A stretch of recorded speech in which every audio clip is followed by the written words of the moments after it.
So let's start this session on Women International Women's Day, 8th of March. Welcome to all you beautiful ladies, eminent professional in your own field, all architects and all eminent professionals from the architects and construction community. Welcome to you all. Welcome to all our viewers also, whoever is present here and who will be watching the session later. A very good morning, afternoon and evening to people from all over the world. So let me start with the introduction of our panel members and also give a small brief to why we doing this session on 8th of March. 8th of March, as you know, is the International Women's Day. How it started from St. Petersburg in Russia. The textile women workers were, looking for their rights, and they took over the streets of St. Petersburg on 8th of March 1917, 100 years back, 103 years back. And that was one milestone of the Russian Revolution. That's how it started. And it is a day to acknowledge and make the people aware of women's rights, gender equality, and it is the time to call to action for accelerating women equality, as you know. So today, this is on Women's Day 2021, 8th of March. We have decided that women in leadership achieving an equal future in a COVID-19 world is a theme for this year. It highlights how women can be equal partners in decision making, especially those who are in the policy making process. This year, the need of an hour is the bringing light to the tremendous effort by women, recognizing them and giving a big applause to all the women leaders, workers, whoever is there in the industry, especially in the construction industry, as an architect, as a civil engineer or a structural engineer during this past few years, during the COVID pandemic, going through all the hurdles and coming up with a smiling face. So welcome to you, all of you. And let me start sharing the slide just with an introduction to you all. So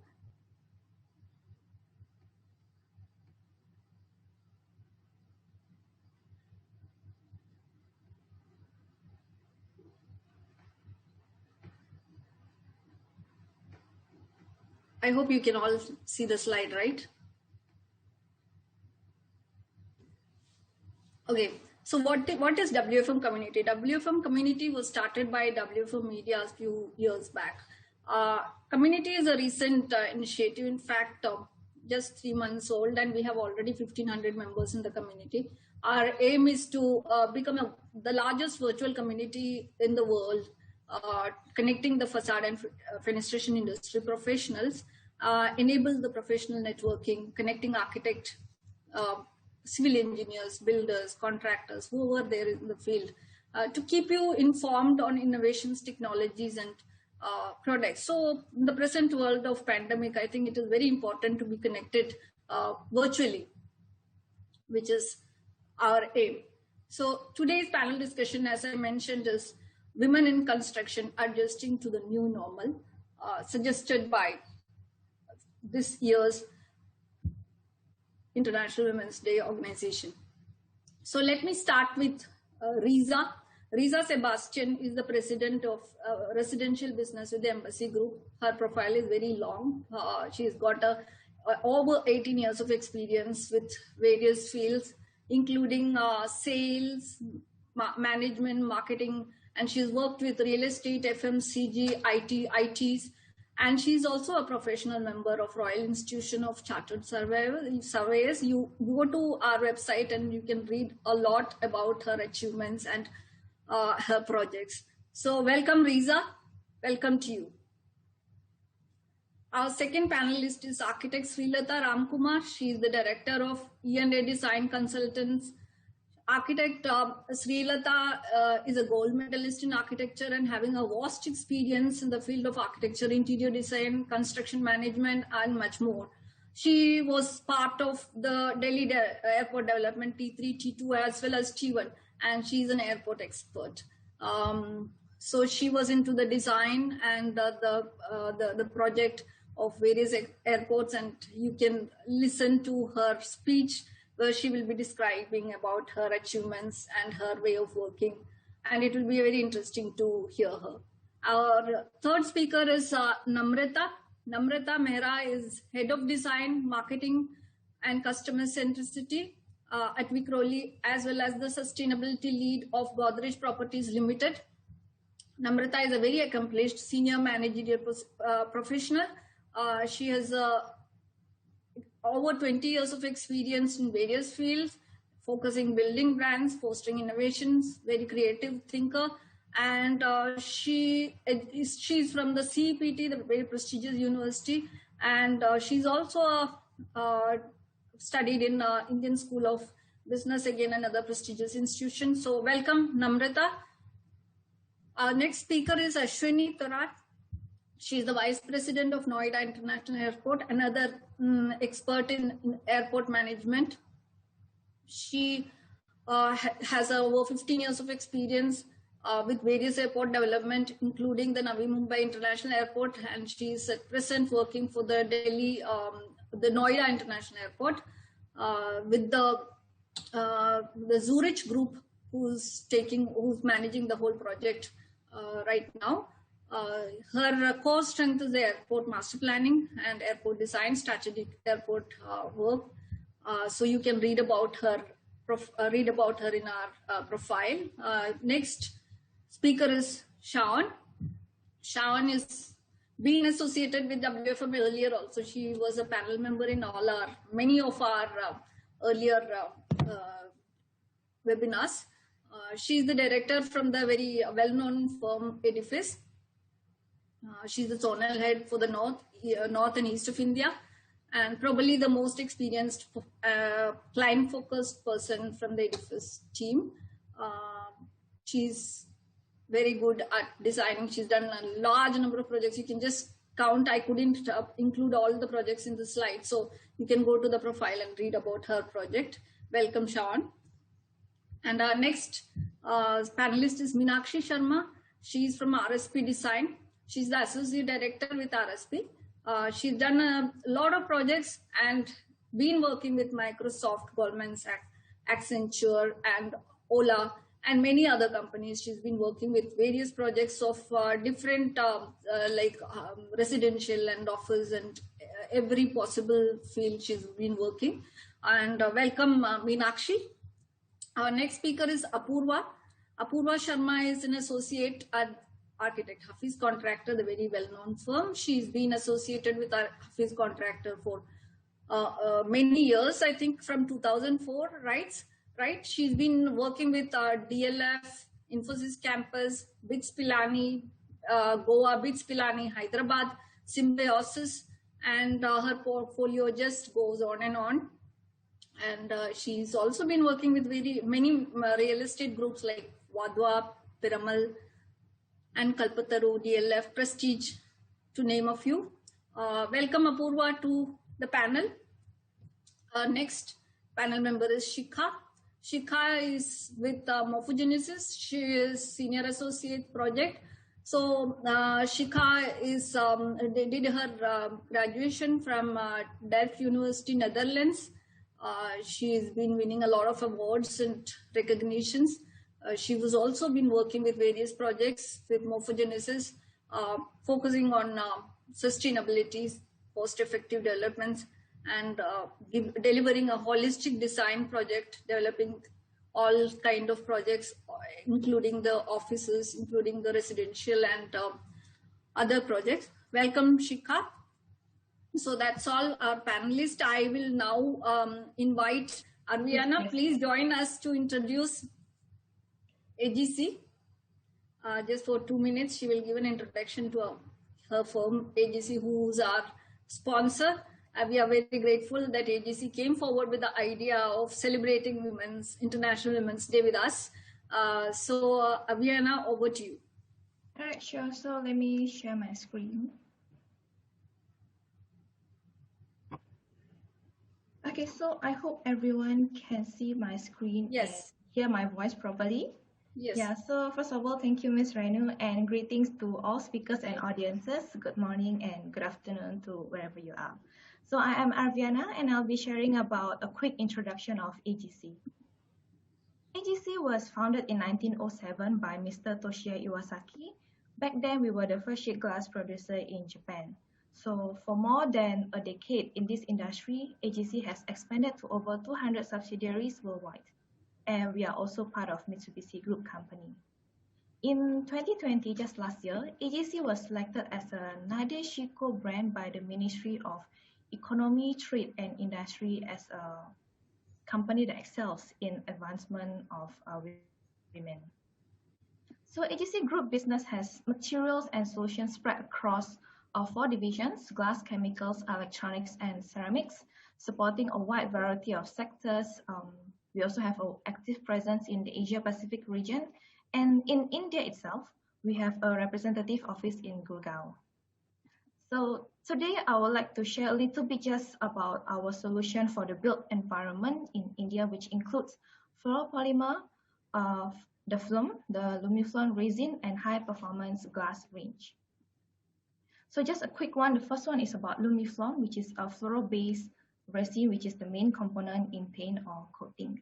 So those coating that has Lumiflon base in it, it gives a long-term protection against corrosion and weathering, as well as helps to maintain aesthetic integrity through color and gloss retention.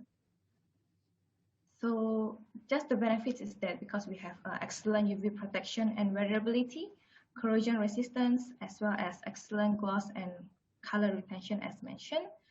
We have high gloss, a wider range of colors for more than 230 colors, high efficiency cure, and it is recoatable on site. So this is just some of our global project references worldwide, located in Middle East, Europe, and also Asia Pacific region. So for the second one is about Fluon ETFE film. It is a high performance, also fluoro-based film, which we manufacture. This can be applied in roofs, canopy structures, and also facades. So it provides daylight penetration, optimum shading, and necessary climatic control. And at the same time, these lightweight characteristics helps in steel structure optimization. So for the unique features, we have lightweight, as mentioned, design flexibility, whereby we can incorporate LED lighting to the structure. It is transparent, so it feels that it is very spacious, very airy, and it has excellent weatherability, lasts about for more than 30 years. Non-flammable, it provides safety and has anti-stick property.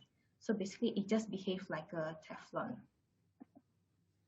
So we have one project reference in India which just completed.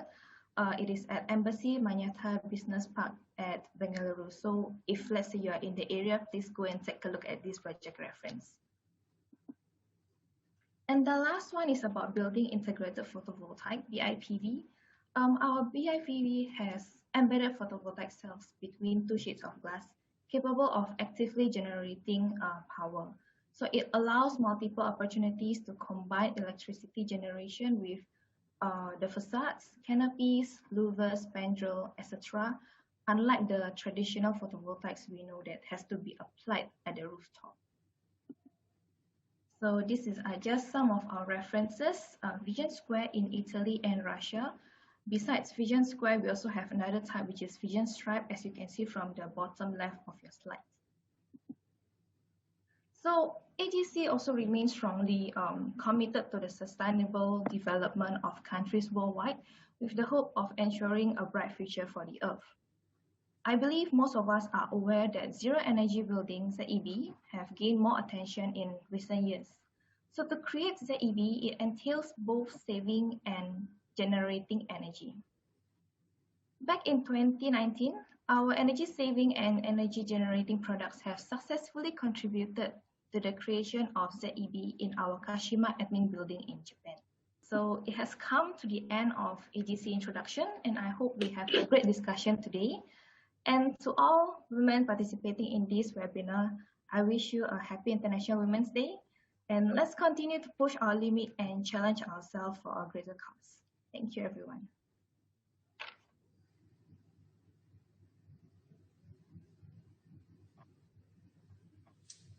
So that was a wonderful presentation, Viana. Thanks for showing all those energy saving, energy efficient, zero energy buildings, which are highly sustainable and highly energy efficient buildings, which you showed. And I saw the projects which you have been working with some of the developers in India too.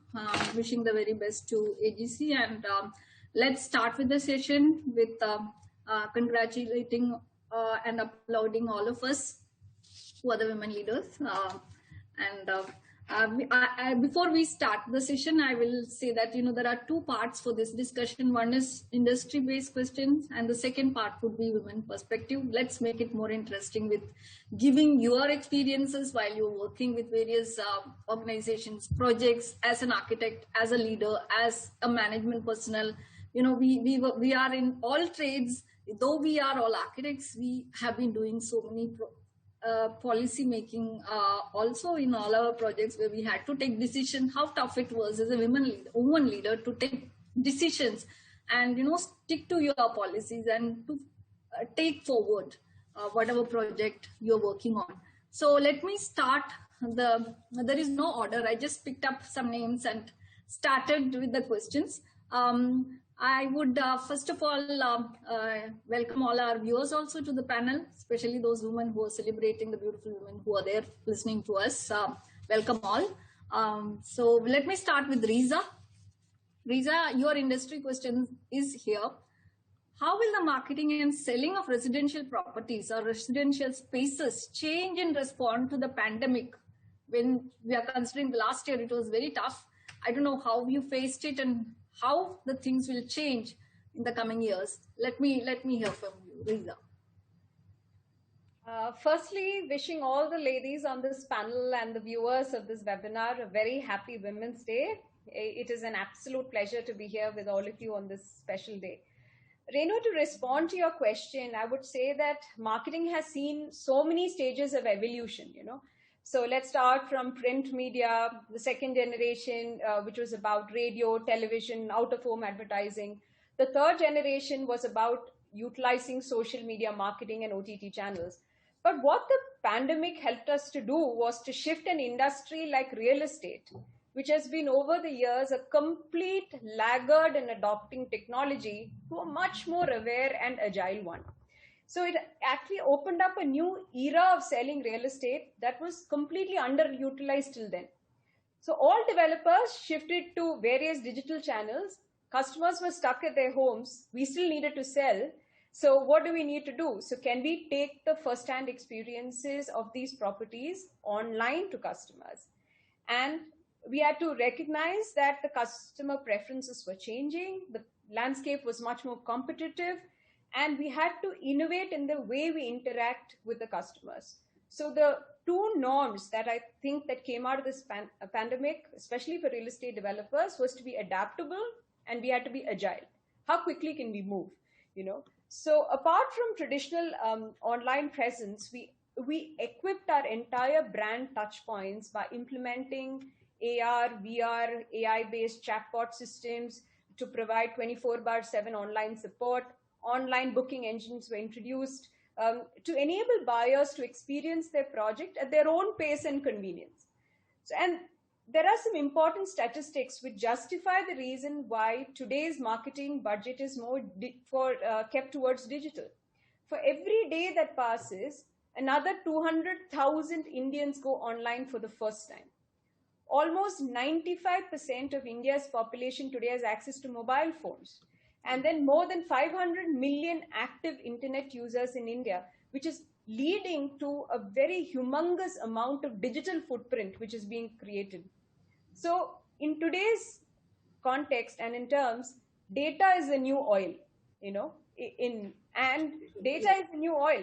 And how can we today deep dive into this big data and derive knowledge about consumer behavior, which is what is impacting future decision making, not only on the sales and marketing side, but even from a point of view of design.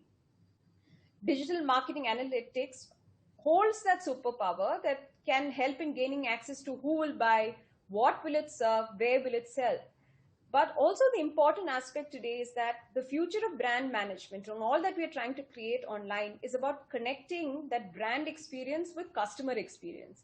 Because customers today are bombarded with content, expect and demand more from the people they purchase from. So there is more engagement, more information, and they definitely expect greater service.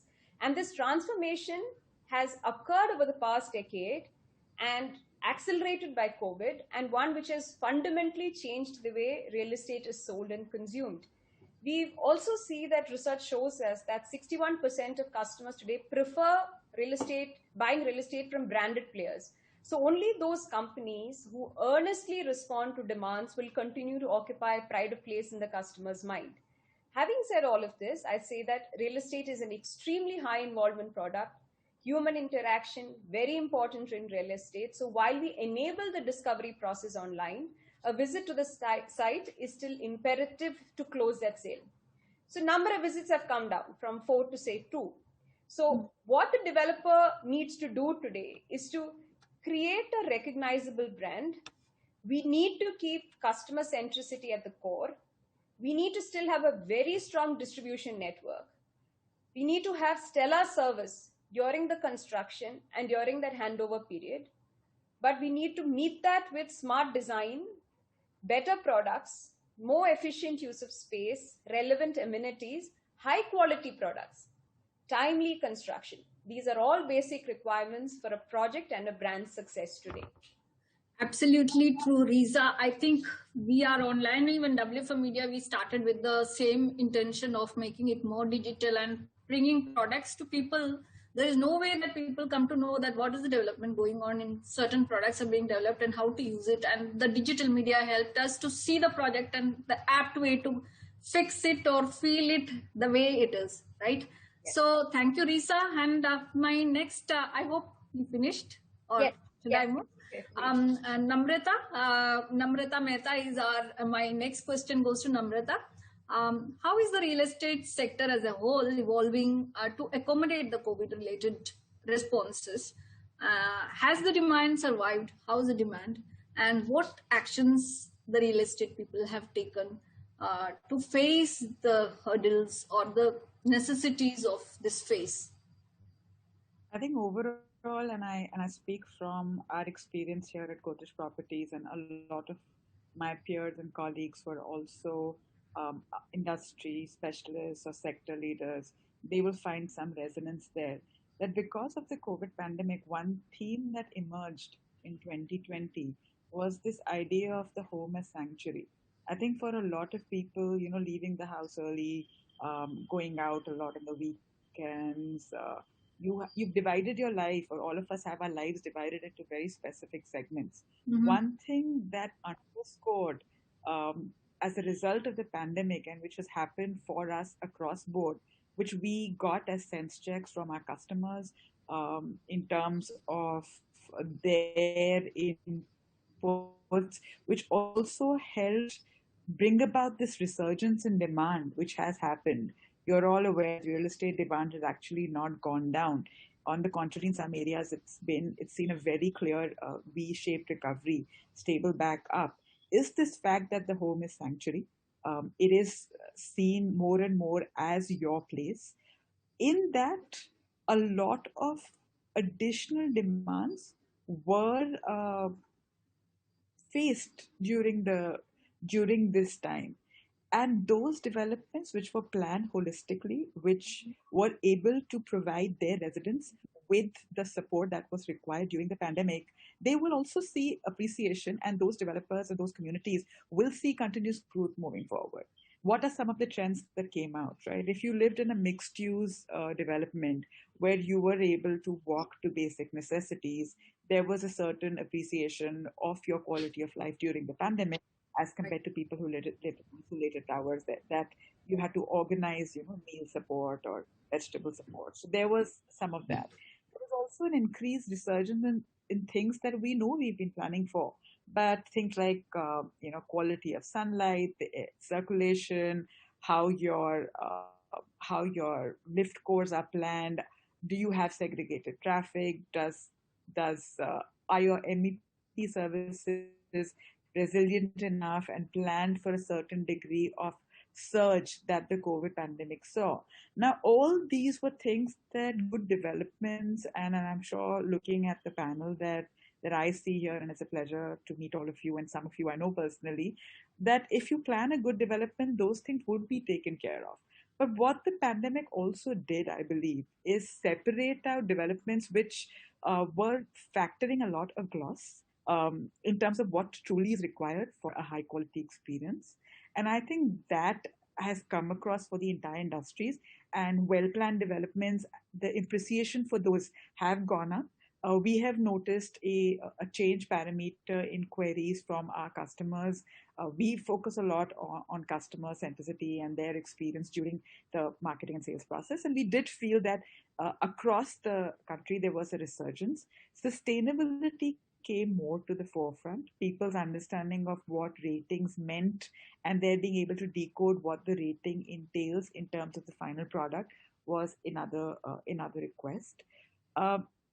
The other thing that I feel that provided us some opportunities were places that perhaps not every development, and I can't say this, every development planned for all its units. Multifunctional spaces have been planned, but checking for acoustic decibel levels. You have small families working from homes, kids studying from homes, in-laws, securing entertainment or watching TV. Now, these are small units. So things like, acoustic metering between rooms, are those levels currently planned for sufficient?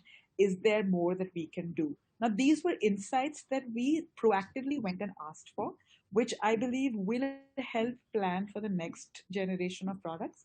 And I think it is looking at every such opportunity. And the pandemic is something that has happened to all of us. What we do in the pandemic and how we use each and every one of those insights and opportunities to help make the product better, stronger, more resilient, more sustainable in the years to come is definitely going to be a test of how organizations pan out. Yeah, very well said, Namrata. Very well said. In fact, I would say add that the some corners of the house which we didn't even think that it could be a good place where we can sit and work and get. We were all looking for some connect with nature, the greenery, the outside world, and fresh breath during the COVID time when we were working. I think that is the major change which we find comfort and wellness within our home, right? A bit of luxury too, of course, as you mentioned. And my next question will be to Ashwini. Ashwini is one of the airport experts of two we have in this panel. Ashwini, I want to ask you how your work is. You have taken up the latest projects, that is Noida International Airport. The global travel it has seen a down. I don't know whether it is better now, but the trend is going down with the pandemic. And the Noida International Airport took the decision to build the airport at this time. How did the organization make this decision, and what are the things planned ahead? So thanks, Renu, for having me today, and it's a pleasure to meet all of you women in this forum so accomplished. I'm sure we will cross our paths sometime during this development that I'm involved with. So I joined aviation industry way back in 2005 when Zurich Airport started development of India's first public-private partnership project, that was the Bangalore International Airport. This was along with Siemens and Larsen and Toubro. And that was a time, I think, when no one believed in airport privatization per se. It used to be only Airports Authority of India, that airports that you are used to seeing, that existed then. And I have to say that they brought in here some of the best practices and built this company, Bangalore International Airport. Today, the airport is known as Kempegowda International Airport. Yeah.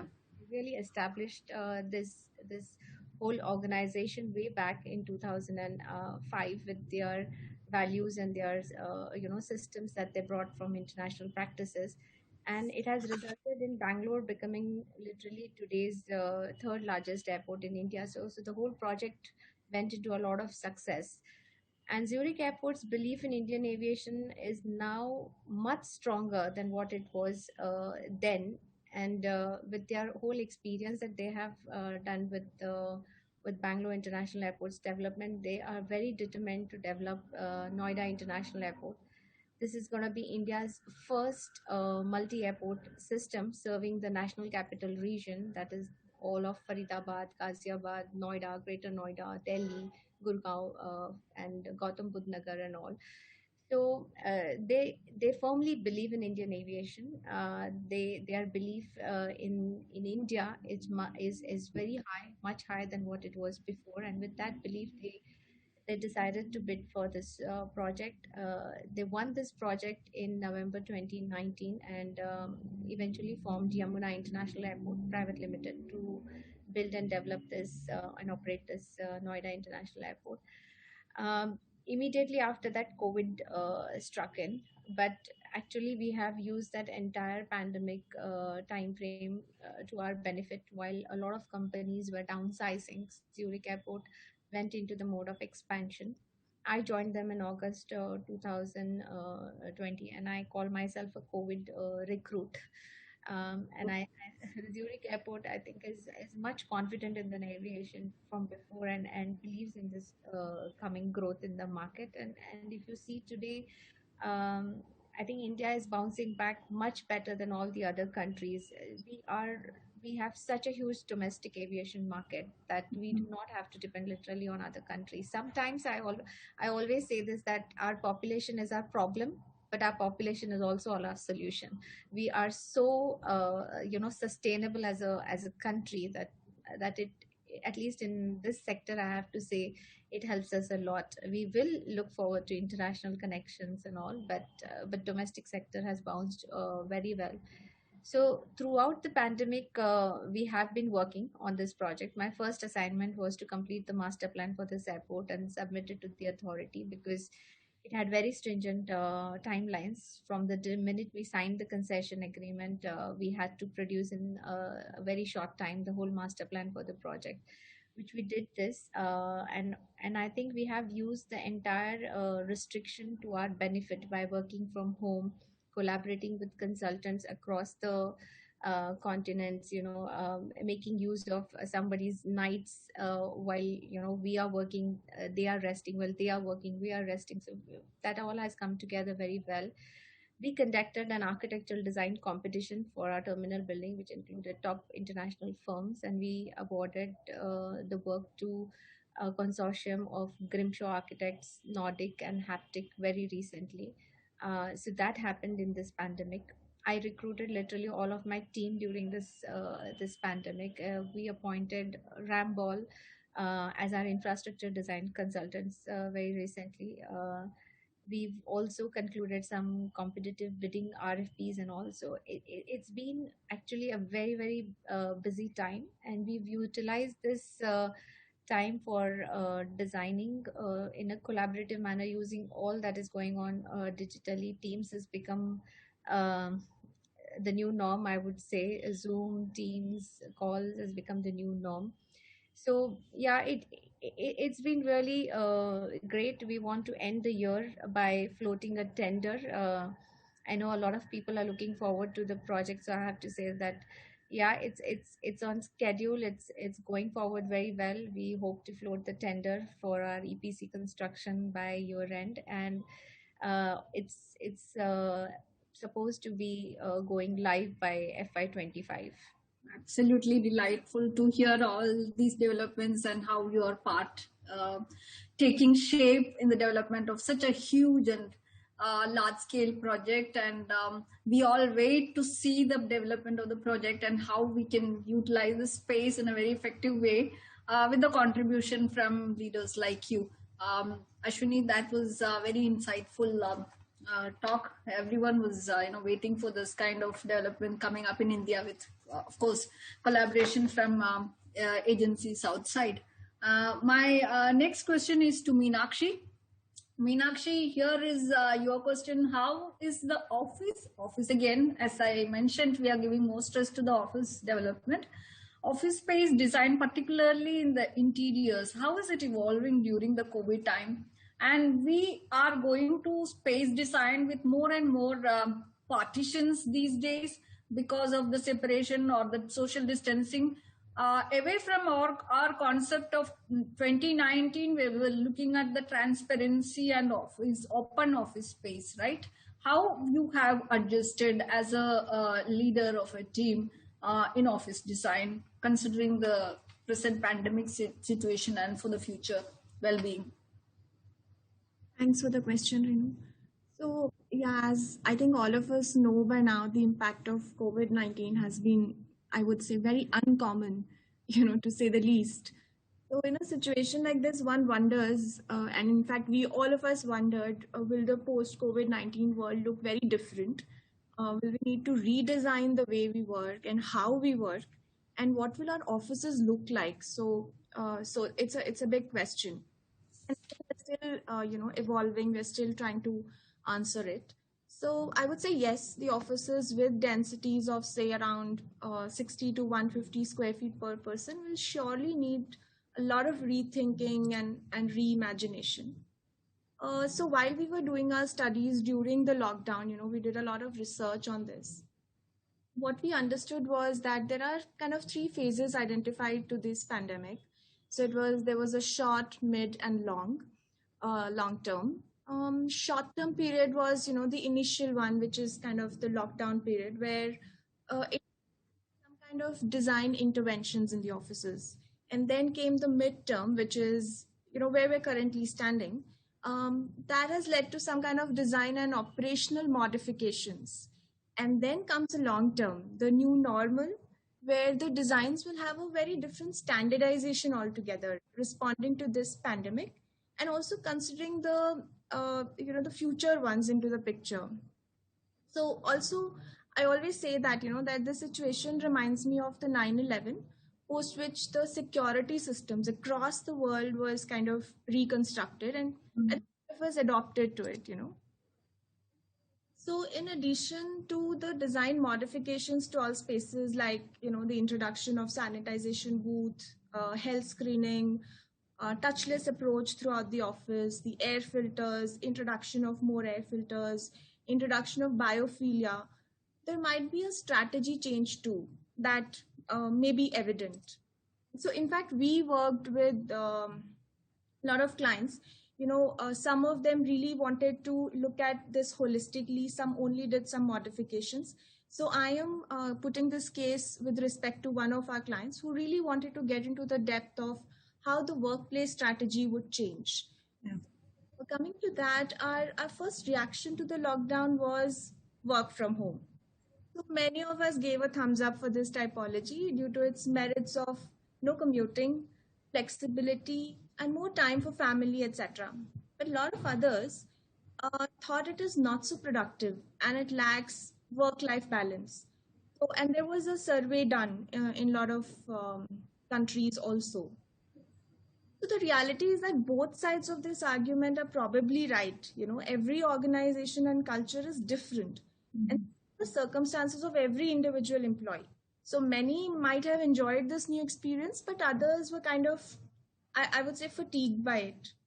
So what our thinking is that, this strategy would not be universal and it will be a very case specific that tells us the space to be designed for percentage of employees coming to office regularly. And then there would be some percentage who are coming occasionally and they're continuing to perform like a hybrid activity. And the rest who are like totally comfortable working from home based on the nature of their work. So this will be further detailed into the nature of work, the type of spaces that employees coming occasionally will want to perform. So few might want like the focus work to be done in office and few others probably might want to just collaborate in the office. So I think spaces with this flexibility might have to be designed for this set of people as a new strategy. And it would be a very case specific. So good. That's you were saying that every office is approached with a very different perspective based on the client's requirement, number of people who are working there, and how you want to allocate each space to different kind of employment or different kind of work, right?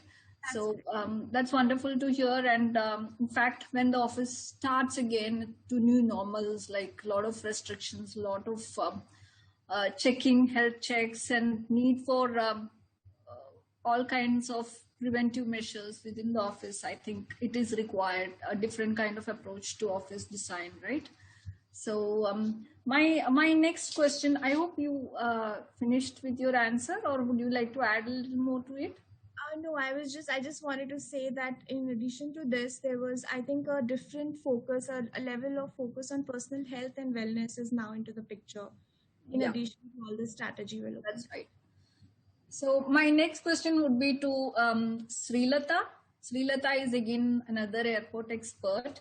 What are the design changes that you see in terms of airport development in the future, in the coming upcoming airports? Thank you, Renu. This is actually a fully loaded question. Airport development is a very big term. In 2008, I've come to Delhi following my husband's transfer. So I was a part of the team for the Delhi T3 construction. So my boss was also from Changi Airport. She was a lady. So that time we were around 20,000 people who were working on this project. So that was, it is an immense experience to see something going on the drawing board, something getting constructed, approvals, mock-ups, things are all going parallelly. So a project which normally takes around 60 months, that team, we were part of that team, we completed it in around 36 months. So there was so much to learn, and it's the end product was very good. So it's a huge experience there. So the word airport development, it has various facets to it, means various verticals which we need to look into it. Typically, it follows an strategic business plan when you're talking of an airport development. Typically, it has operational aspects, infrastructure aspects, commercial aspects, financial and management. So the operational strategy or operational aspects, they have a very strong bearing on the design. So right now, the driving theme is service levels. Whether we are looking, airport means you have 3 parts to it. We have the air side, we have the terminal, and we have the land side. So the service levels is something which has gone into a deep thinking. So right now, the ruling world is optimization. It is nothing should be over designed, nothing should be under designed. It is optimum level of service levels. Then when you're coming into the infrastructure, this is basically the optimization of facilities and the systems which are in line and with the mission and vision of the airport developer. So globally, like people are trying to look into the various capacities they are trying to have for the airport. Suppose it could be in the master plan, it could be maybe 100 or 120 millions. But what is it that we are attacking first? So it's all phased out. So that is the kind of thing which is going into the infrastructure designing. Then next, when we are looking into the commercial part, earlier it was like maximization of net revenues. But with this COVID, there are 2 kinds of airports which we are saying. One are brownfield, that means the existing one where we are trying to develop, greenfield are which are absolutely coming on a fresh one. So the driving mantra right now is for the brownfield ones, it is like survival. We need to survive. For the new ones is again optimization. What is just required in the current post-COVID situation? What is it that really is required? So people are putting those kind of thinking caps and working towards the design of this. Means these are the driving principles. Then when you're coming into the financial strategy, it will be the same thing. It is the bottom line for the developer. And when we're looking into the management aspect of it, it is the best organizational structure. Why I'm mentioning these things is, these all are part and parcel of the airport development. So it is a holistic thing. It is 360 degrees of looking into all the aspects. Like Ashwini has mentioned that she has completed master plan, which is very good. So these are various things which go into the airport development.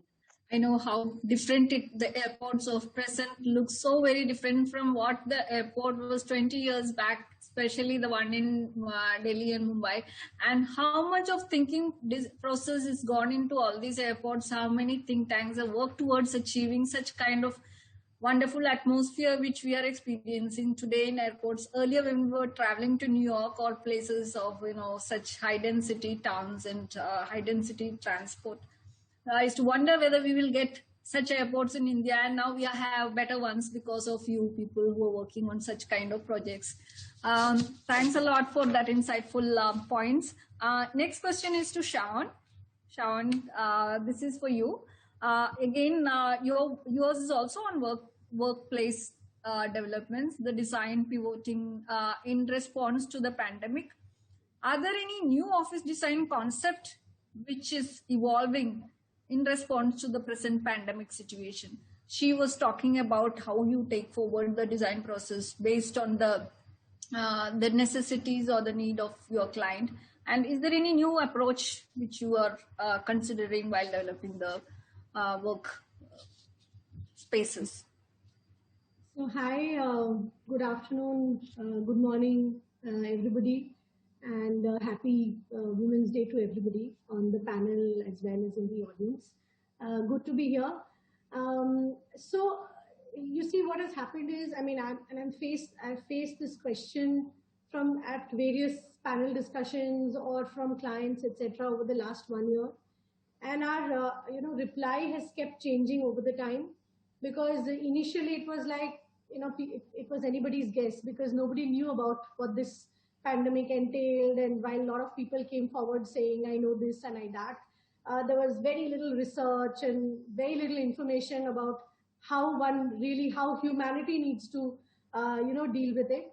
But today we are more or less in the situation that we still wouldn't say we know everything about it, but at least we can say that we have our thumb on it, and we know how to and what it entails really.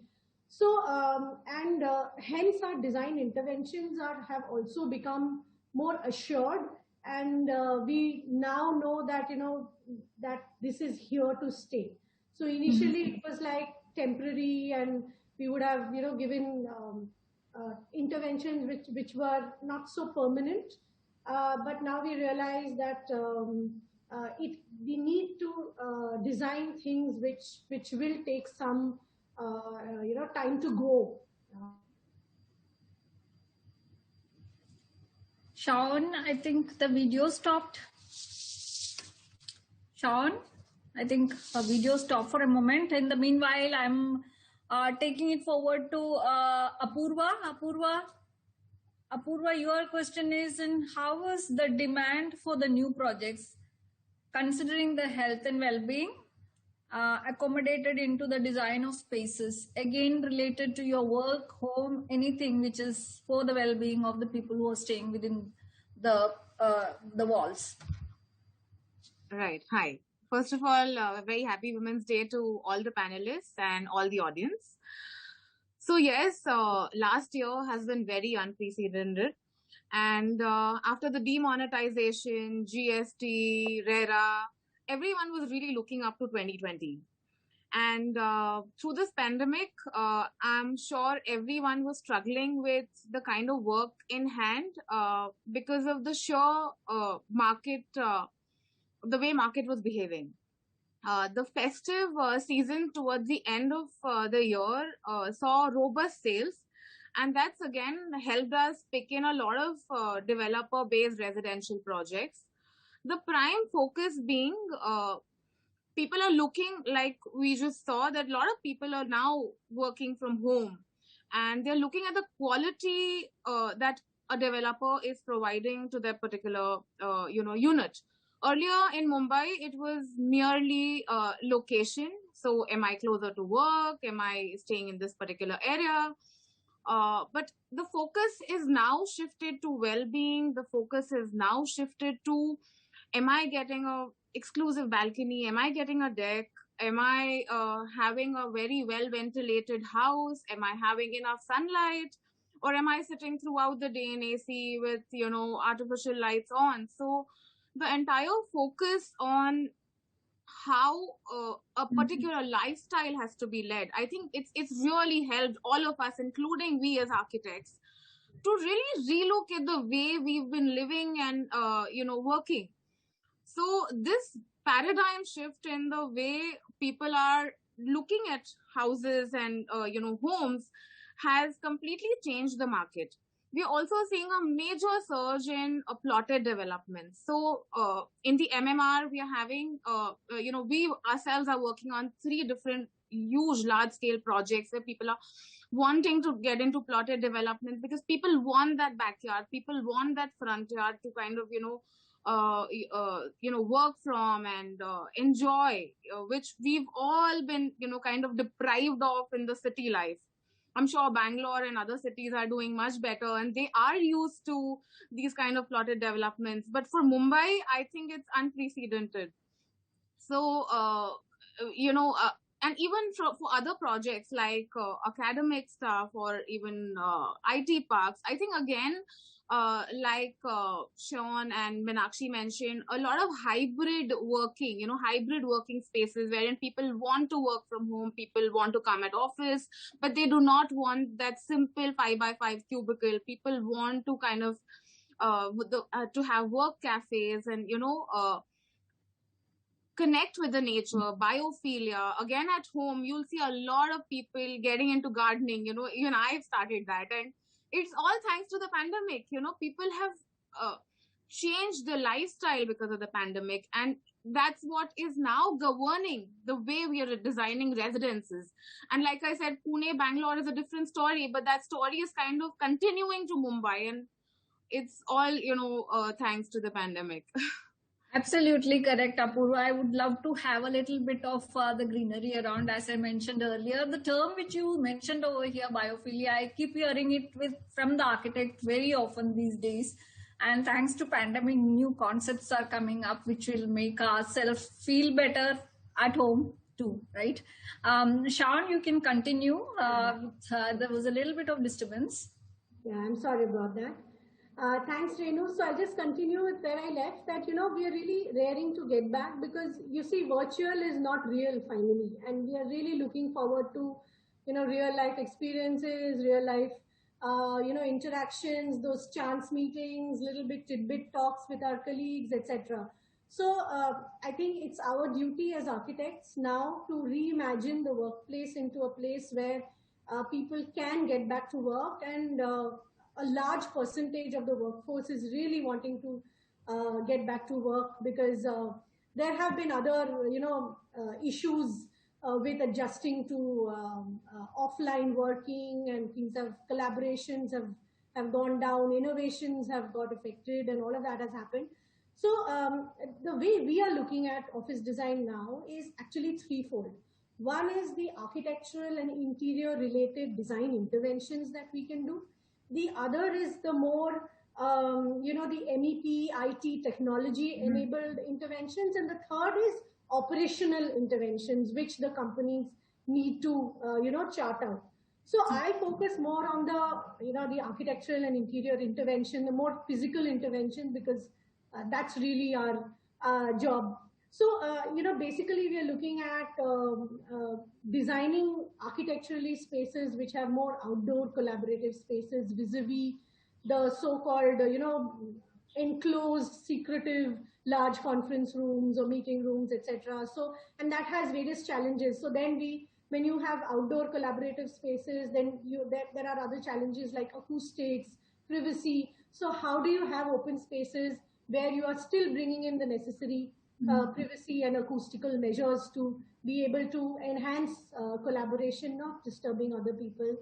Then, of course, de-densifying the flow plate, doing an open workstation flow plate where you're not facing each other and sitting. So, like the staggered sitting interventions that you have. Then there are things like, when you are entering, you have touch-free entrance system. So while you have security measures, earlier it used to be much more, even in airports and all, you had pat downs and things like that. So all that is now becoming more and more touch free. And of course, technology has a large part to facilitate that kind of security checks which are touch-free, the queuing mechanisms, the interventions at the security points. So these are various things where, you know, we are bringing in interior design elements to, so flow decals, which reminds you that, okay, you know, you do need to maintain physical distancing. Yeah. That's related to architecture interior. There are other MEP interventions, smart building applications, you know, upgraded filtration and ventilation systems, advanced filtration systems, you know, bringing in cleaning protocols, etc. So all of these are various interventions to make sure that the workforce safely you know, comes back to work and comes back to work safely and get back to work. So I think that we have, there is a little bit of time limitation. I think we have exceeded the time limit. Now I will, Shikha, thank you for patiently waiting for the end of the first session. Shikha, this is your question. How has sustainable designs evolved? How has it evolved? Are there any new metrics you will consider in developing a office or a residential space, that is on designing of any space? Thank you, Renu. Thank you so much for having me here. I'm very honored to be on this panel with so many amazing women. Happy Women's Day to all of you. So responding to your question, Renu, so Morphogenesis as a company, we have this, you know, sustainability has been at the core of our practice from the start. So we have this design philosophy of soul, you know, which is copyrighted. We have sustainability, optimization, unique, and livability. So all these accomplished women, I'm sure everybody is looking at sustainability when we are designing projects, you know. So there are the environmental aspects of sustainability, the passive design strategies, etc., which we consider. But one of the greatest things that happened during the pandemic is the word alphabet S and L, which is sustainability and livability. They kind of started taking on a new meaning during this entire pandemic, because it started going beyond the scope and the realm of architecture to include the people who build architecture. And in that, I'm coming to the construction laborers, to the women force, to the actual people who build our dreams, you know. So in India, we saw this huge reverse migration that was happening. Over 14 million people were displaced. And a large number of that was construction workers, you know, going back to their, you know, hometowns. And we realized that what a supremely unsustainable model we have in the construction industry. We make these buildings, we are architects, we sit in our offices, we design. But the people who are carrying our bricks and mortars were actually doing, there was a lot of apathy during this entire pandemic time. And that led to a huge amount of, you know, reverse migration. People were not wanting to come back. The slums and squalor were not, you know, enough to support these people who were often without jobs for a really long amount of time. So what started happening is that we started looking at the idea of how can we bring in, you know, facets of social sustainability, community sustainability, and even economic sustainability.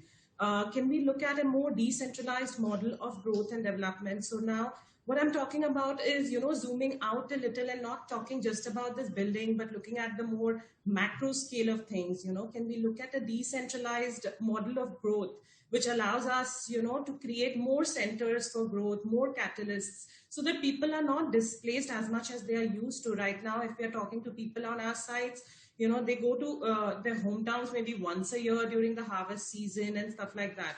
And during the pandemic, a lot of women, you know, being Women's Day, we spoken to a lot of our laborers, and they had lots of issues, you know, health, sanitation, etc. So right now, the way we're looking at sustainability, we're kind of saying that, okay, let's zoom out of, you know, solar, ventilation, heat, etc. And let's look at a more sustainable model of construction in totality. Let's look at how can we develop more sustainable models for construction, for urbanization, for the new India. And the pandemic did show us the mirror, you know, and saying that, come on, you know, we are building these beautiful buildings, but the people who are building it for us, you know, they are in a really negligible. There's a lot of apathy, which we need to address, and we need to come up with a better way of building this country. So I think maybe, you know, what you expected out of my, you know, answer to sustainability is very good point, Shikha. Very good way of addressing apt and right to the point. I feel that in the future, probably the whole residential or the official office buildings might shift into tier 2, tier 3 cities where they will feel comfortable staying, working, walk to work, and a much more secure and safe atmosphere with less density. Probably that's what we will experience in the coming years, shifting of the projects to a larger land or open space developments, right? So here we come to the end of the first session on industry questions. I think we took a lot of time. I just want to throw a few questions at all of you regarding the women perspective. Some of you, I had a discussion on this perspective, and it was we got very nice inputs how different it was working as a woman, as a decision maker, policy maker, while working shoulder to shoulder with men folks. Always they looked down upon us. In many occasions, I felt India is much better than other countries in these aspects. Still, how much do you see women participation in the managerial position? What do you think, and where should go forward and improve ourselves, considering women as a managerial person? Let me start with Riza again. Riza, please, could you please answer this? Everyone can participate. In fact, let it be a healthy discussion. It will make more interesting. So, Renu, I came across an interesting statistic the other day, which said that increasing women's labor force participation by 10 percentage points could add $770 billion in value to India's GDP by 2025. So, and when you come down to Indian construction industry, we spoke about this earlier with Amit as well. The statistic is not even 10%. It's actually at an 8%. That's the representation. And the larger concentration is in your unskilled labor segment, and very few in technical, strategic, and management positions. At Embassy, we've created new benchmarks when we say that there are 30% women leaders in the senior management team. We've been able to do that. And this is an open conversation, but I think women, most cultures world over, continue to be the primary caregivers, right? From nursing an ailing parent to bringing up a child. So there are compulsive career breaks along the way that sometimes tend to happen. But the organization today can support by giving reduced work hours, flexible schedules, curate policies basically to manage the same. Because women make phenomenal managers. I think their nurturing side makes them good at people management. And I think it's very important to put on the table that it's not a man versus woman competition at all. It's not an us versus them. I think women need to be recognized for what they bring to the table. And so building the gender diversity is important. Now, from a woman's perspective, I would just say that there are several options for women to make a career in real estate. There is property management, there is design, there is finance, there is administration, sales, project management, design, development, audit, quality, marketing, IT. I mean, the options are so diverse. So here I would say that, for women, I think you need to change your own belief system where that perception of gender as an obstacle exists. That's not what it is, right? Focus on enhancing your competencies, seek out high value assignments, seek mentors, who will help you and coach you to be on the right direction, and commit to be a lifelong learner. And most importantly, just own your own success. Rest will take care of itself. Yes. So earlier, I think we had the perspective of women being in the banking segment or as teachers or in the teaching sector. The belief is now shifting over to much harder jobs, which I quote harder because it was considered harder earlier, like a job of a civil engineer, which was very few representatives from women community was there earlier. So my next question is that what is the constraints do you see in the industry in general to ensure the gender inclusiveness or gender equality? I think I will throw this question to Namrata. Namrata, please, could you please answer this question? How the constraints of gender equality or gender inclusiveness, what constraints do you see while you are doing various work or your job or on your job? You're on mute, Namrata.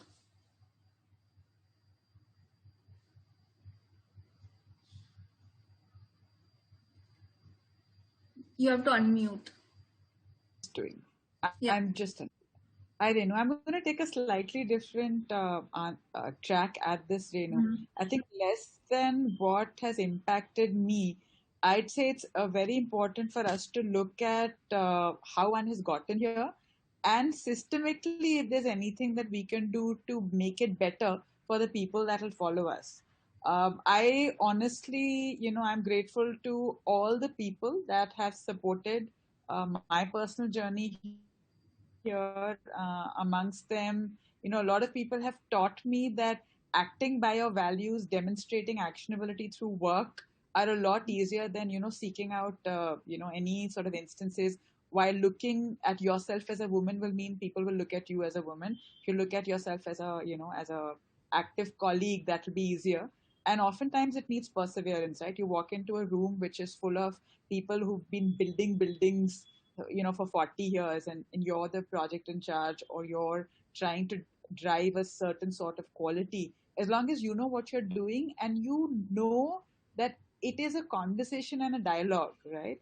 Wherein you have to bring people to see the point of view that you bring to the table, get them to agree with why is it that you're championing the change. You will find that people who want to, build quality will come around. I don't think it's a case of it just takes perseverance and support. And I've been grateful to have lots of support throughout.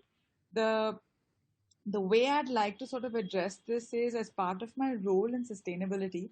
I also look at ESG metrics for our company and sort of feed those in to provide board level insights. What track you of? For example, if at every level you track the number of women who are at every sort of management position. We have certain management grades. I'm sure other organizations have the same. So we have them basis levels, right? They be numbered 1 through 5 or numeric A to C. Every organization has these sort of grades. Now, within every grade, track the number of women you have, track the level of attrition that you're seeing.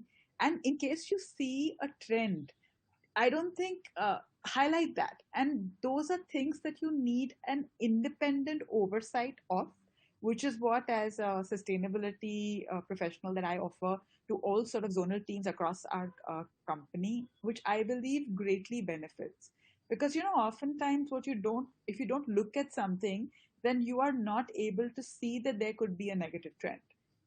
We noticed, a potential case that we found there were a sudden spike in women's attrition. If we didn't have the systems in place to notice the sudden spike, then the wholehearted organizational energy that went into looking at, what was wrong, was it timings, was it, a people issue, was it a process issue, was it a empowerment issue? You cannot solve it using agility. So at least, I think that benefits us. As for myself, I'm every day grateful for the number of people who have my journey in this industry. And I hope that through small actions, I'm able to open more doors. But more than that, I would urge each and every one of us to encourage the inculcation of strong metrics which are focused on inclusion so that we do not have this discussion one day of a year, so that this is a strong part of sustainability metrics, of ESG metrics, of women's diversity and inclusion metrics, and that the dialogue is as much a part of management culture to actually, bring about real change. So good to hear. Sorry if I didn't answer your question. No, it's okay. Good to hear that the organization like yours is very inclusive on women aspects, right? And it's a huge organization. But we can do better. Yeah. So we can always do better. Right. So the next one is to Ashwini. I'm sure you have been working with such big projects, and I'm sure that it's male dominant. Definitely. At least in airport, when I enter an airport where there is a renovation work is going on, I don't see a single woman working over there. Probably you will find somebody who is a sole woman sitting in one side and giving instruction. It would be wonderful to see that. How do you manage it? Let me hear your experience as a woman leader who's been involved in various airport projects, which is very rare to see. I'm just deviating from the question which I gave. No worries, but I think I think I have to say that when I was young, and this was a different time, then some of the women here are much younger, so I have to say, you know, our time was slightly different. But when I was young, graduating, my mother used to say, become a teacher. She was being like, you know, that way you can work, because she knew I was very enthused to work and all. She was like, you could work, but you could also be having leaves when your kids have holidays, and that way you could spend time with your kids, and you could do, you know, it would be like a win-win situation. I was like, okay. But then I said, I want to become an architect, and she was like, oh, okay, well, architect is much better than civil engineers and engineers, because at least you will not be standing on the road and you know, not getting tanned, because color is also important in women, right? That you want to have a fair, that was a perception that time. And she was like, oh, you know, it's good, yeah, go for architecture. And then I was like, okay, now I want to join the airport. And she was like, what, where? And I was like, in Bangalore. And she was way back in Pune, and she was a teacher herself. But when I decided to join the airport, the day I joined Bangalore Airport, she left her job, and she came to manage my house and take care of my child who was just born, and help me out, because she knows that it's not easy. It wasn't easy. And it's not easy for women to work and to manage a house. And she all the time was encouraging me to grow and have an independent view, and venture out and take something new. But at the same time, she was cautious, and she was there to help me out and say, you know, this could be the issue. And she was there to back me up. I think I have to say that, like Namrata said, that, you know, a lot of people help you reach where you are. A support system is very important. The support that you get from your family is at most important for women to reach where they have to reach. And because of their support and encouragement is where we are today. I think before I talk more on what your specific question is, I have to say that I urge all my panelists and the viewers who have joined in, you know, to recognize this aspect, that, you know, we have to do whatever we are doing, but we have to keep a little bit of her in mind when we are designing something, when we are creating something. We all know that a lot of gadgets get designed, but not many gadgets are designed for women. You know, they are not kept by keeping a woman in mind. A lot of real estate gets designed, but I don't think it is kept always the woman in mind. And I have to share my personal experience just for some of the developers here. Sorry, Renu, deviating, but No I think problem. Please go ahead. recently when I joined the Noida airport and I reached Noida to look out for a residential place to rent out for myself, you know, the tenant, the landlords are more interested to know not what I am doing, but like what my partner is and what my husband is doing. He's like, oh, he's not around, he's not with you. You know, it's like treating me a little lesser, if I may say that. Very straightforward.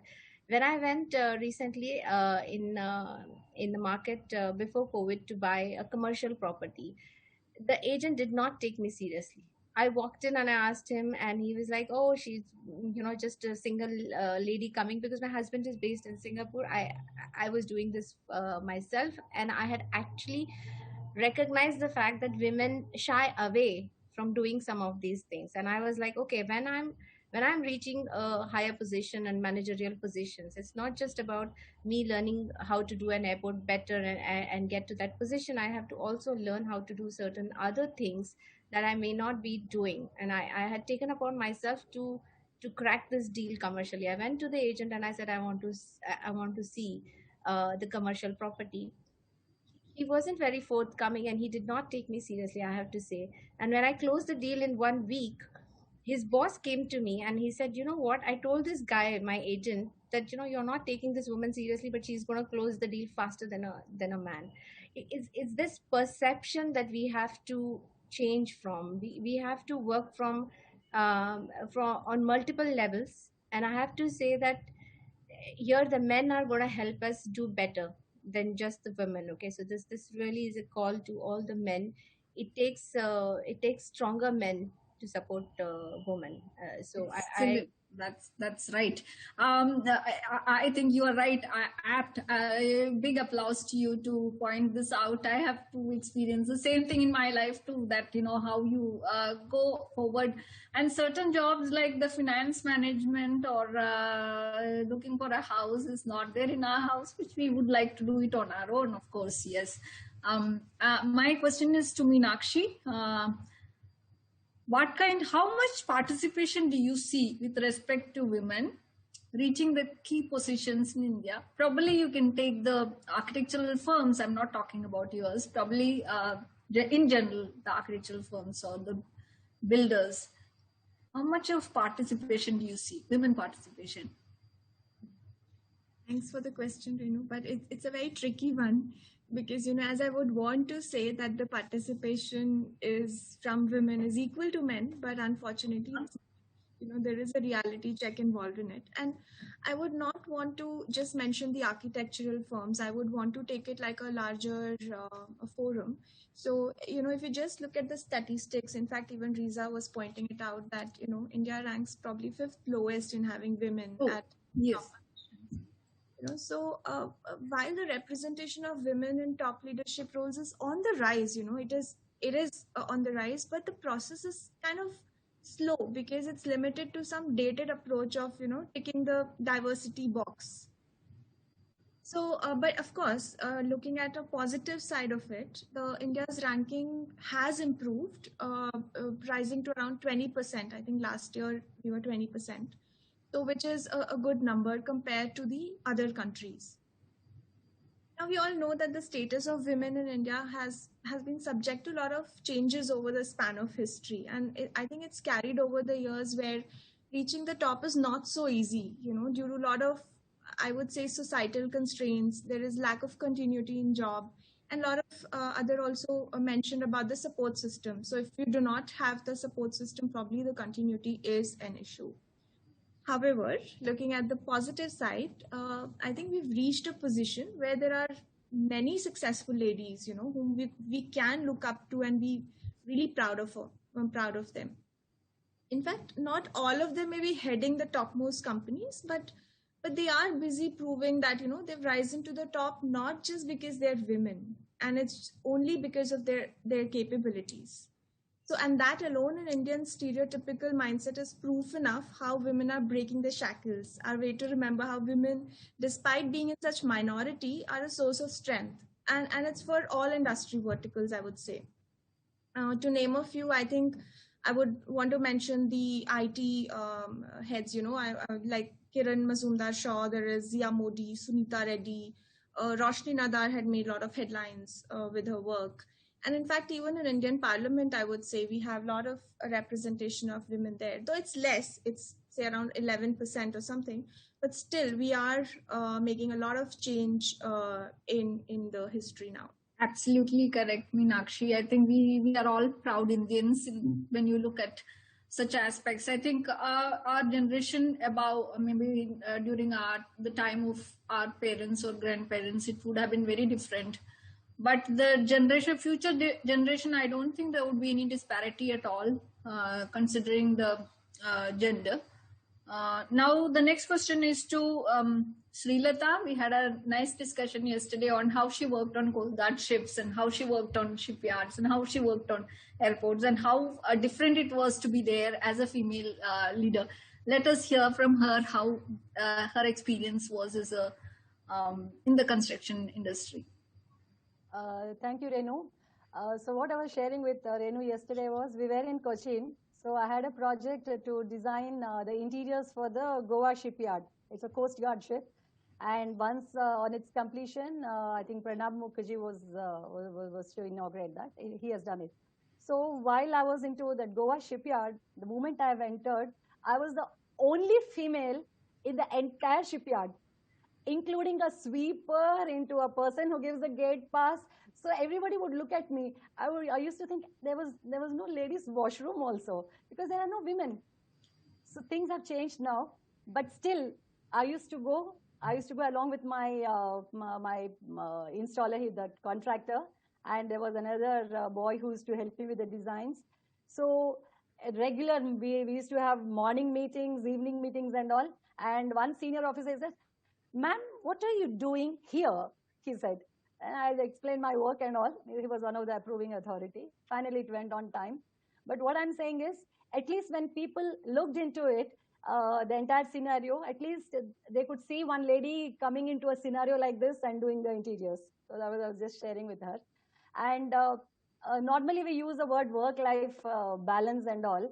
But what I feel is it's work-life integration. Balance means always one goes up, one goes down. So normally it's all interwoven.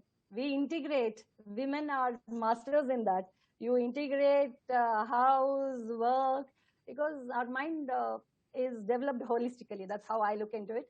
And personally, what I feel is, whether I was in Mumbai or Goa or Cochin or Vizag or Delhi, if the work is entrusted to a lady, the insights into it are total. There is nothing which is missed out. It's my personal experience. And there is nothing like a he talent or a she talent. It is talent. So that is what, when we are looking women at senior positions, whoever is selecting them or recruiting them, they have seen that aspect in that person. It's an purely capability-based hiring. So now women have grown to that. There is nothing like in anything what you do, the deliverables or productivity, there's nothing like she or he. It is the end result. So in the process of seeing or being having that experience in various cities, I've seen certain branches in banks also. When I enter, right from the main manager to the working staff to everybody, it's a women's branch. And once for a telephone connection, I had gone to Cochin. So it was a government office. When I went, the top lead lady to the next level of managers to the down below one, the entire block was filled with women. I totally agree. Yes, we had everywhere now.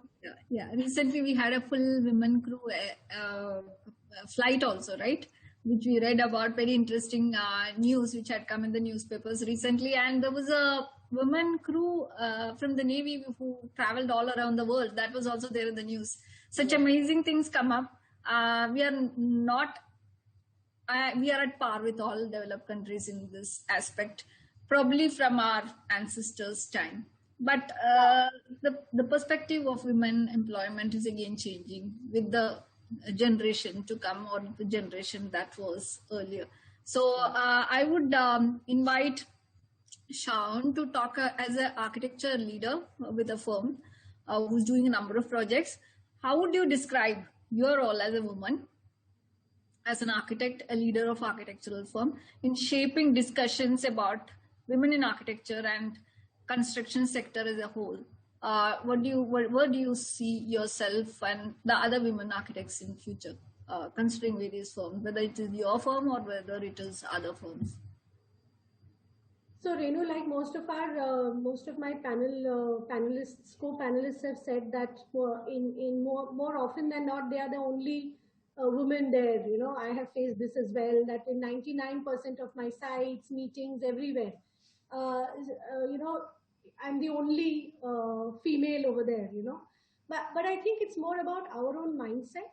If you feel overburdened by the fact that in a conference room or at a work site, you are the only female, then it starts acting upon you. So it is up to you to think that we are all human beings, right? So when you are walking into a meeting room, you have 50 people, 50 humans, not that, you know, 19 are men and one is a woman.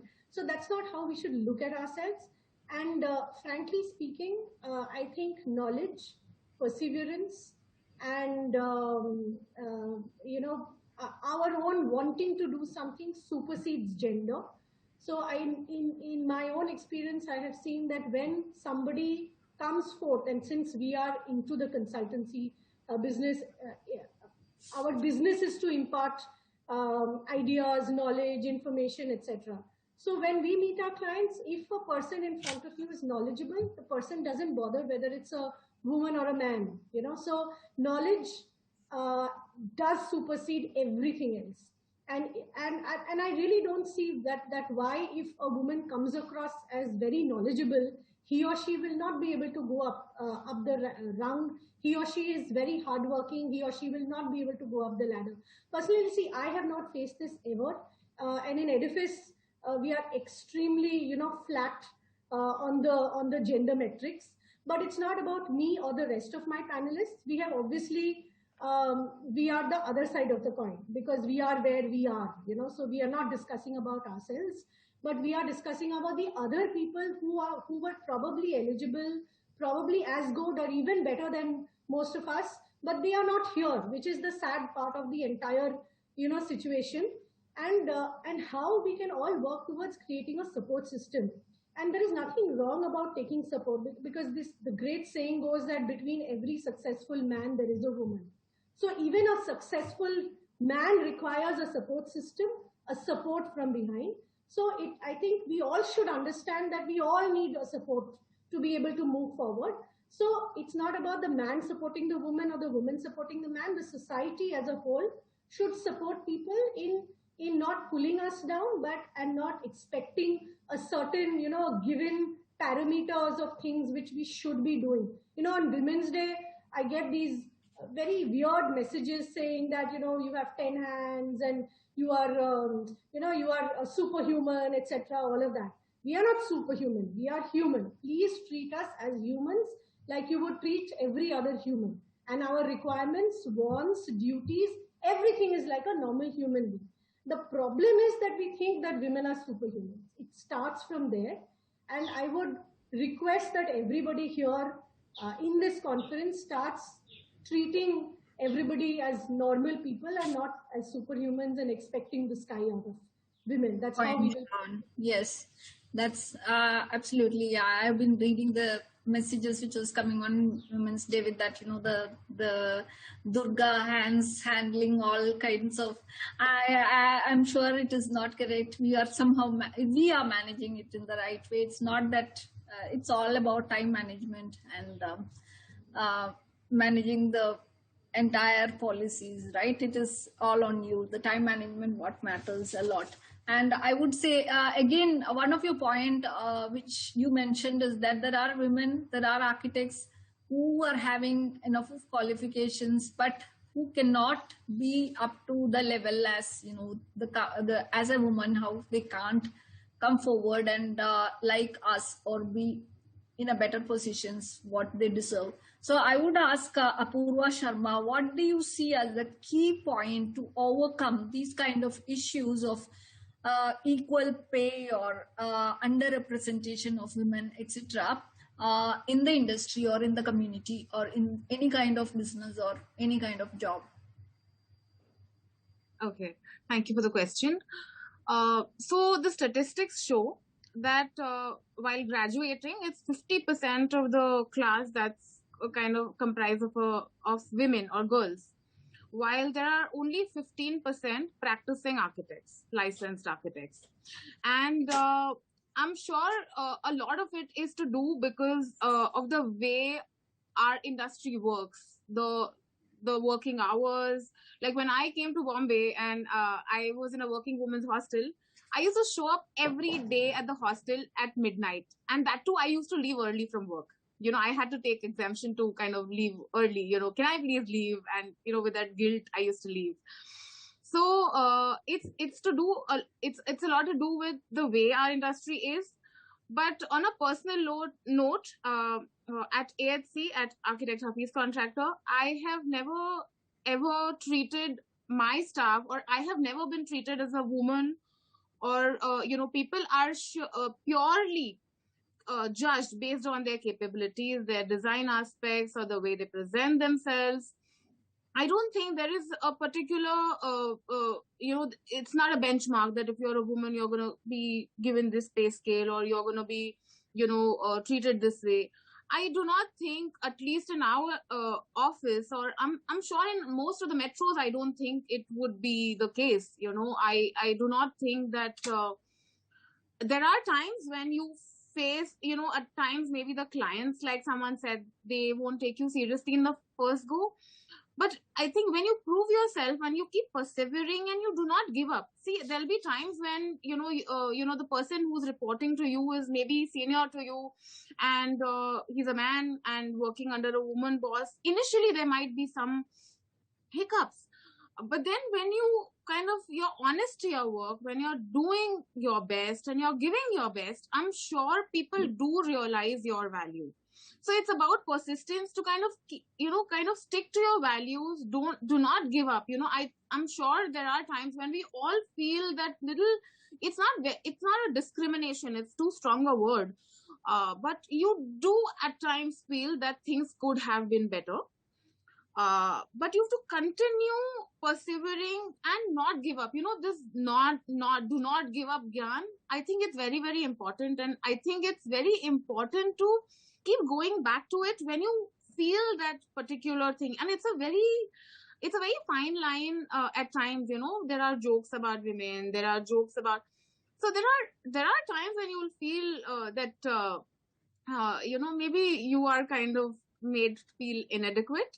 But I think the best you can do is to nurture a team of women. Like, I am very proud to say that I have a wonderful team of architects and even draftswomen who work under us. And last but not the least, I'm extremely indebted to my organization and the people who I work with for not making me feel, that I'm a woman. And, I don't think there is any kind of segregation. So it's just about hard work and to keep persevering and not give up.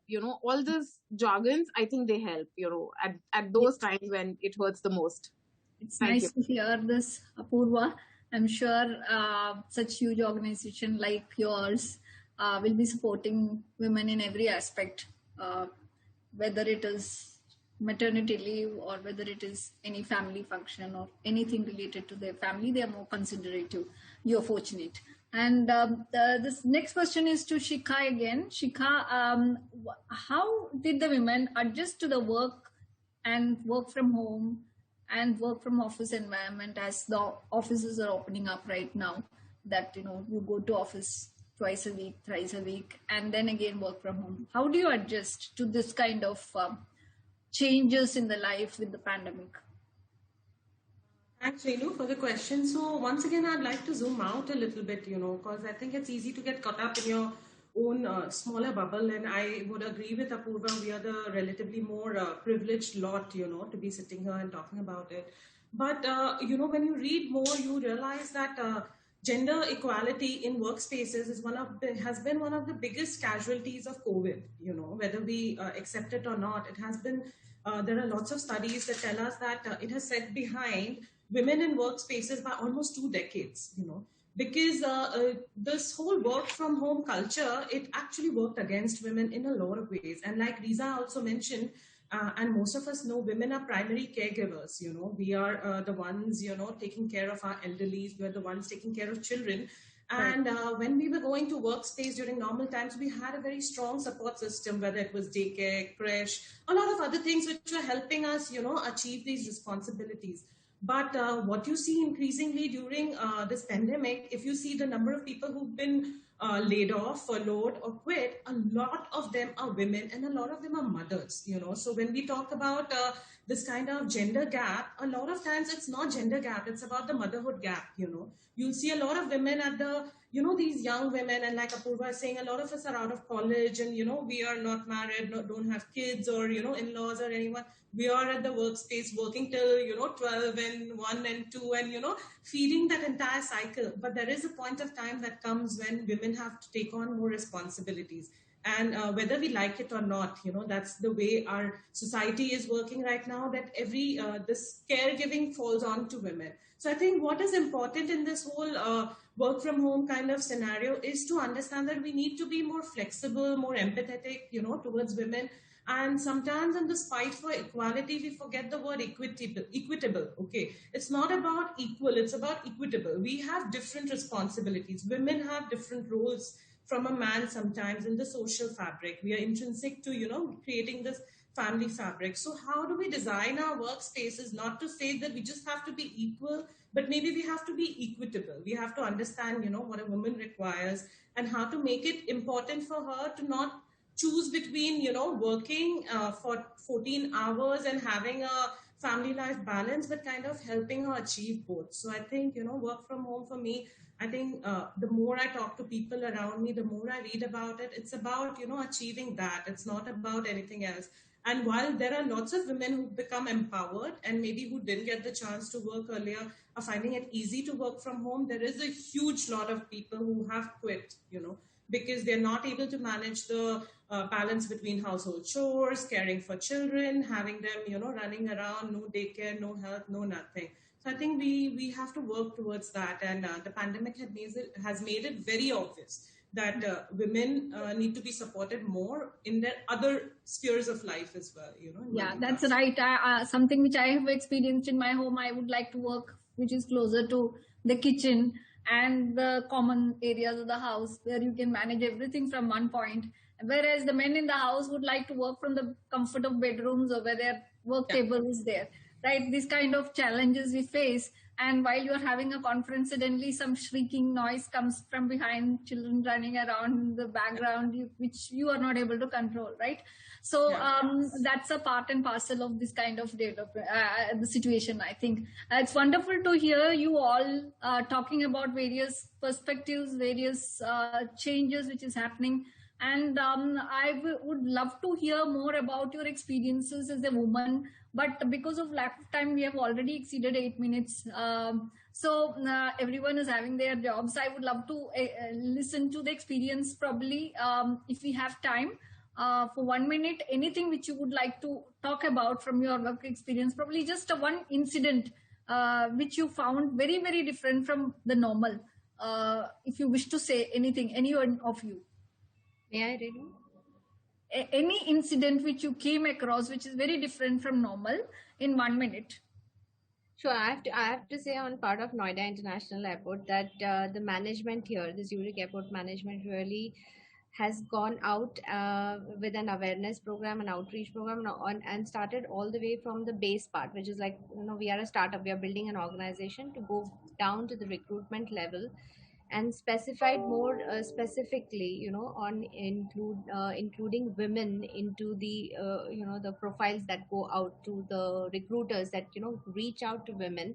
If they are not coming to you, you reach out to them and get us more women profiles and CVs when we are recruiting people. So I feel that is something I have not seen before. I would like to say that I'm very happy that they have done something like this, because I think this is where it all starts. If you are not, sometimes women are not reaching out to recruiters, it's more men looking around for job or reaching out, and I think it's that little nudge that the organization is doing, asking the recruiters to reach out to good candidates and women and asking them to come forward.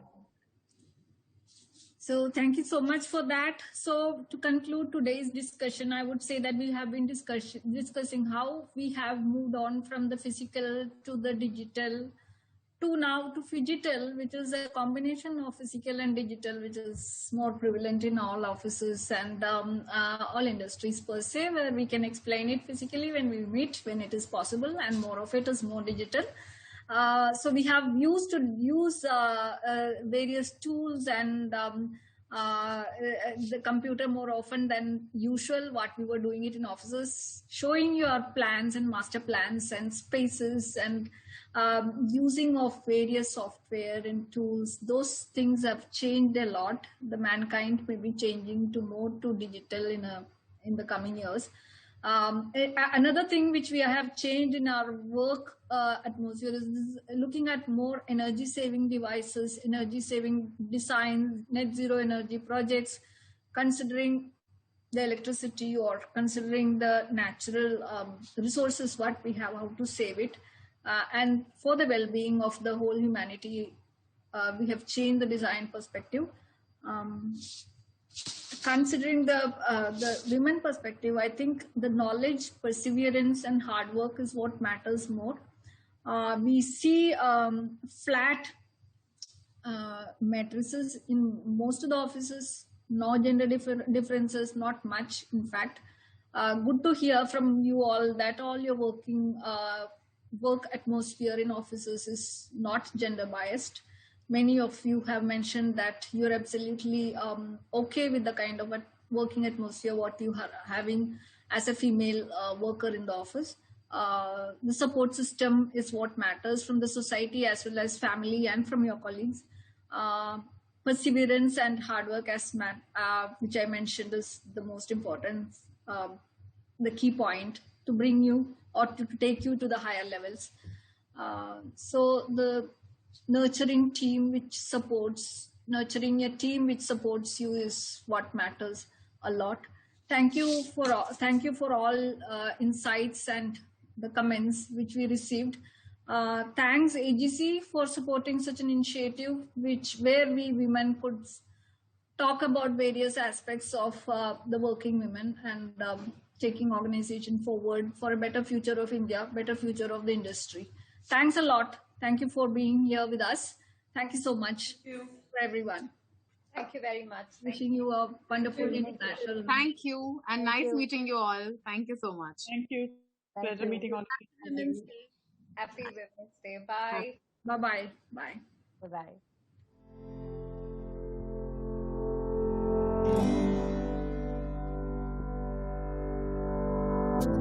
AGC constantly strives to provide customers with high-value solutions and functional products.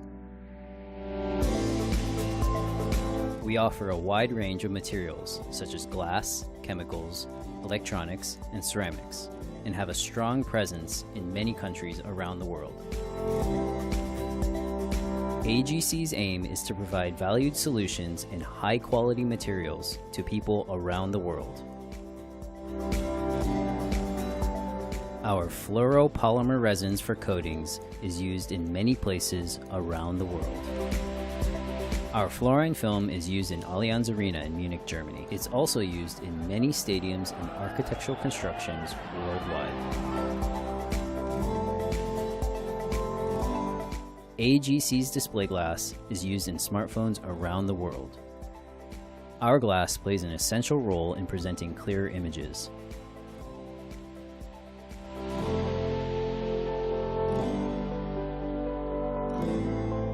At any point in time, AGC is playing a part in supporting society somewhere in the world with the provision of unique materials and solutions.